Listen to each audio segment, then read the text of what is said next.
What's going on, everybody? My name is Chris. I'm down here in the Seacrest Studio, Children's Hospital, Colorado. It is a very, very fantastic, fabulous, fun Friday because I get to talk to my friend Maya. Maya, are you there on the line? Hi. Hey, how are you doing today? Good. I'm great. How are you? Well, I'm doing great, but I know you might be greater because we have a special guest. Who do we have today? It's Topher Grace. Oh my goodness! We've got Topher Grace calling into Maya's show. What a special day. Maya, take it away, girl.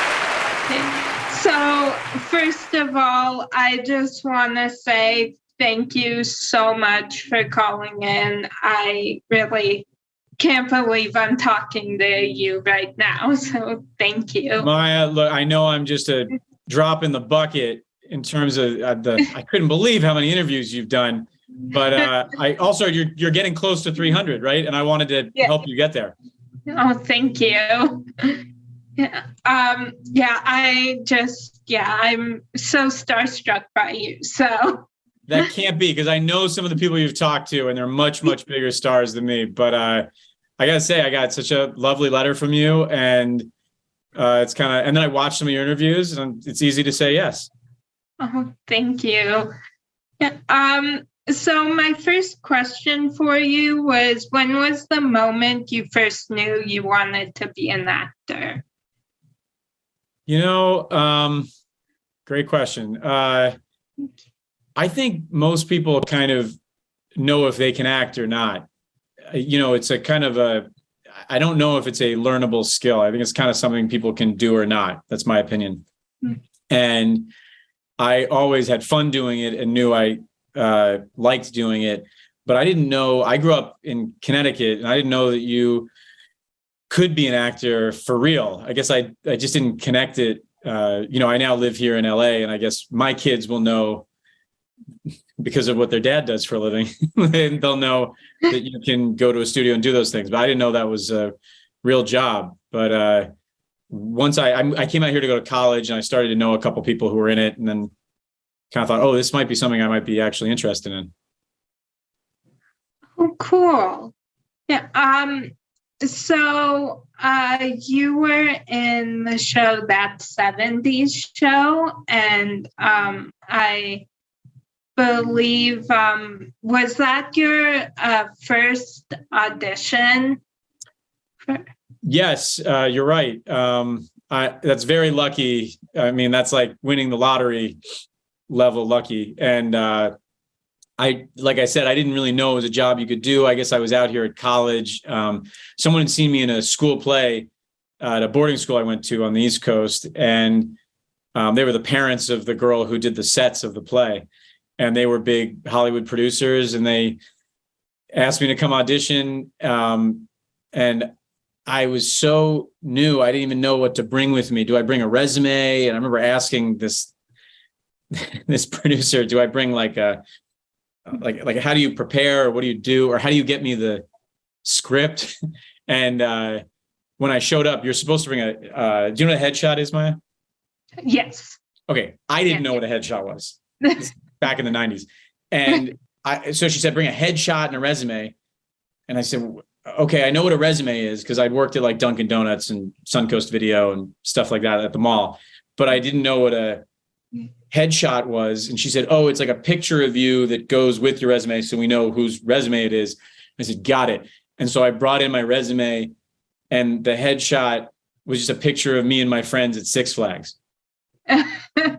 It was like, I mean, she was like, no, it's like, it was like us on a roller coaster too. So I had no idea what I was doing. And that continued well throughout the first couple seasons of the show.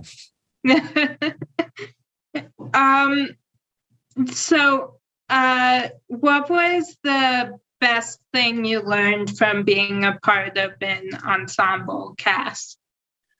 Well, it's just that. It is that being part of an ensemble is the best part of acting. To me, did you ever see the movie Castaway, where Tom Hanks is like alone for the whole movie on an island? No, I didn't. You weren't even born when it came out. I actually went to the premiere, but I'm much older than you, Maya.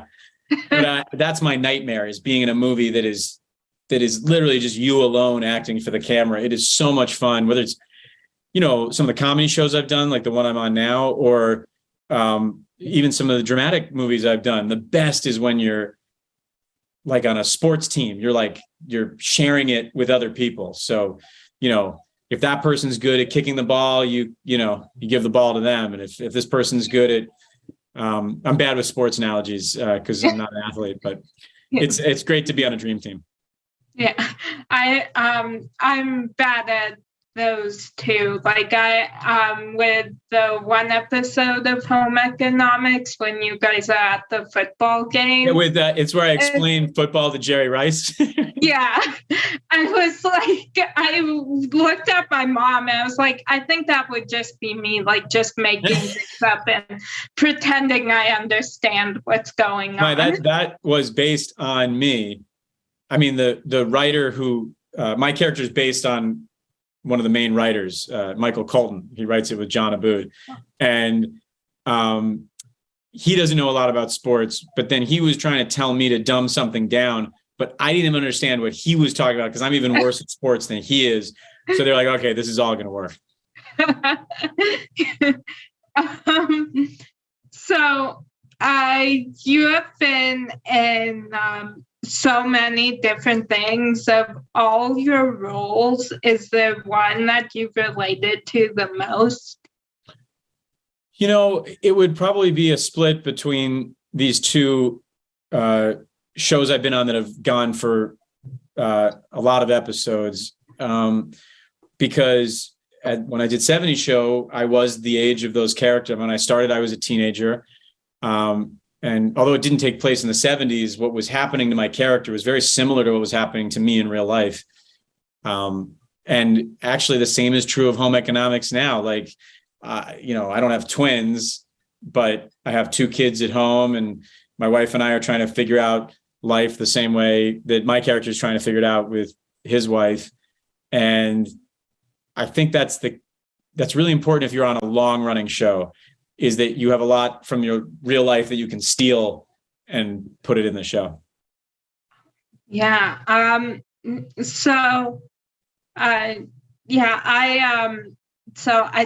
love Home Economics. That is just one of my favorite shows. And it's one of those shows like I can just like put on when I'm not feeling good and just laugh and escape through that. So thank you.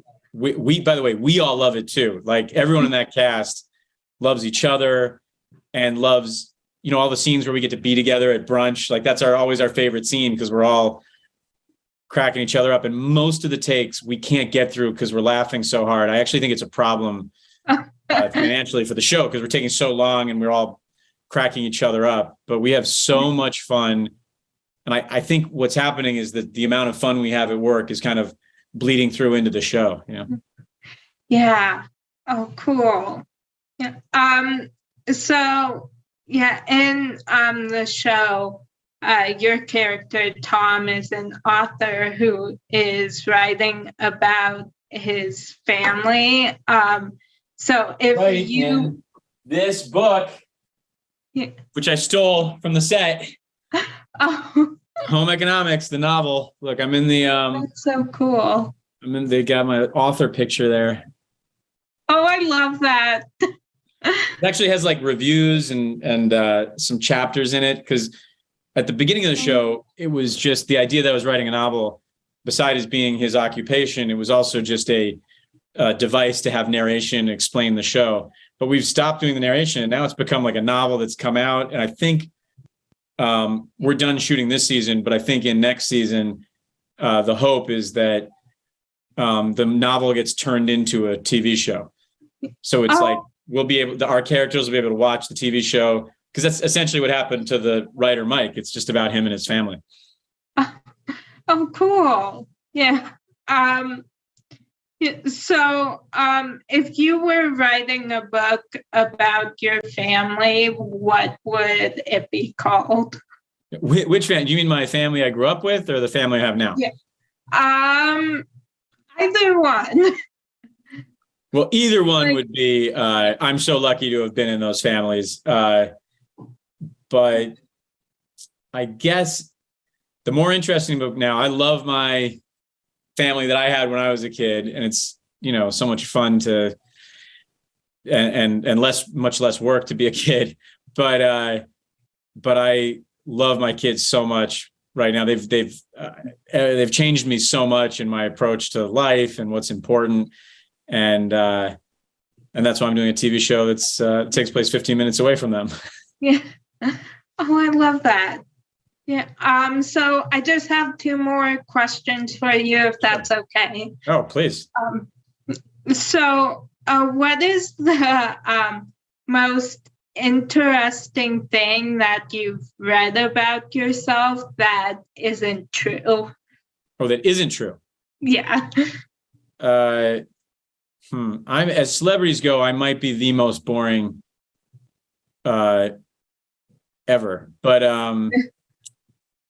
I would say, I don't read a lot about myself. I will tell you, I went out of my way at the beginning. I knew a lot of people who, when I started, I got to meet some people who were very famous or got very famous, and I'm sure it hasn't helped my career, but it was really important to me not to share too much about my private life, to preserve my private life. So that was always very important to me. So I don't think I've ever read anything. Probably a sign that people don't care that much, but that's okay with me.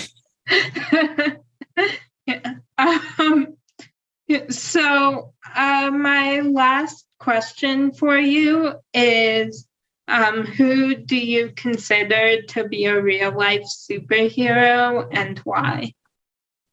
Wow. Gosh, they're the obvious ones that we all know. There's like the public figures that get that amount of attention, but I think, it might get a little corny here, but my wife is amazing. She's pregnant right now. We're having our 3rd, and just to watch her take care of our kids and also be pregnant at the same time, which can't be easy. And then also to be next to her and see her doing it and know I couldn't do it. You know what I mean? Like, I know how superhuman she is to do it. A lot of respect for my wife, and yeah, I'd say, probably. I knew it'd get a little corny, but it's the truth. I love that. Yeah. And congratulations. And I'm losing all my words right now. No, I really appreciated what you said about the show. I've been in, dark dramas and light comedies, and I've tried it all. I love it all. But when it comes to doing a show that is going to be such a big part of your life for so long, it happened. The show kind of came together during the pandemic, and I really wanted to be a part of something so that people would say to me what you said to me at the beginning of this interview, which is like, yeah, when I'm having a tough time, I put that on, it makes me feel better. I think right now people really need that. I need that. Like there were times during the pandemic where I was like, there's some movie that I knew I should watch. It was like, it's an important Academy Award movie, but it was like just going to be too serious and too hard to take. So it really means a lot to hear you say that. Yeah. Well, this show has just honestly made like a big impact in my life, because like I said, I just watch it when like I'm not feeling good or I'm having a bad day, and it never fails to make me laugh. And one of my favorite episodes was I loved the one where you were on Kelly and Ryan. Yes. By the way, what am I doing? Superheroes. Maya, if I'm talking superheroes, I should talk about you. I should talk about all the kids who are watching right now at the Colorado Children's Hospital. It's an amazing spot. And also, it's an amazing thing that Ryan's done in many of these children's hospitals by putting these broadcast centers in them. And I just talk about superheroes. Well, thank you. Yeah, I just, so I could just go on and on all day about how much I love. Well, let me tell you something. Actors hate compliments, as I'm sure you know. That's the way you've only had 1,000 people show up. Yeah. Well, I'm excited to hear when you get to 300. I'm just, I feel the same way. By the way, being with you, being on this show gives me those same kind of good feelings. So thank you for having me. Thank you so much for calling in. You got it. All right. We'll talk soon. Thanks, Yeah. Topher. All right. See you, Bye. Mike. Thanks, Chris. Bye, guys.